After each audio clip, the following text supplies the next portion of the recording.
நிறைய பேர் படித்த படிப்புக்கேற்ற வேலை கிடைக்காம கஷ்டப்படுவாங்க. இன்னும் ஒரு சிலர் வேலை கிடைச்சும் அதில் தனக்கு பிடித்தமான வேலையாகவும் இருக்காது, சம்பளமும் அவங்க எதிர்பார்க்குற சம்பளம் வராது. இன்னும் ஒரு சிலருக்கு மேலதிகாரிகளால் பிரச்சனை இருக்கும்.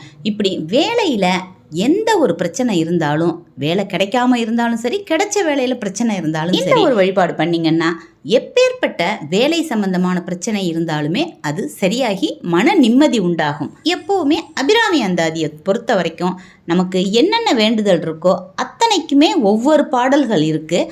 அந்த வகையில் வேலை நல்லா அமையணும், கிடைச்ச வேலையில் ப்ரொமோஷன் இருக்கணும், மன நிம்மதியோட நல்ல சேலரியோடு இருக்கணும் அப்படின்னா அபிராமி அந்தாதியோட 97வது பாடல். இந்த ஒரு பாடலை சொன்னால் போதுங்க.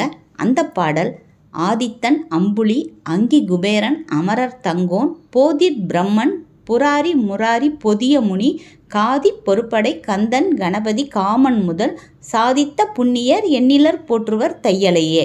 இந்த பாடலை தொடர்ந்து காலையில் எழுந்து குளிச்சுட்டு பூஜை அறையில் விளக்கேற்றி வச்சு அபிராமி அம்மனை நினச்சி தினமும் 3 முறை சொல்லிட்டு வந்தீங்கன்னா கட்டாயம் உங்கள் வாழ்க்கையில் மிகப்பெரிய சேஞ்ச் ஏற்படுங்க. நீங்கள் எதிர்பார்க்கிறத விட நல்ல வேலையே உங்களுக்கு கிடைக்கும். இன்னும் இது போல் ஆன்மீக தகவல்கள் தெரிஞ்சுக்கணுன்னா வாசுகி பாஸ்கர் சேனலை சப்ஸ்கிரைப் பண்ணிக்கோங்க. தேங்க்யூ.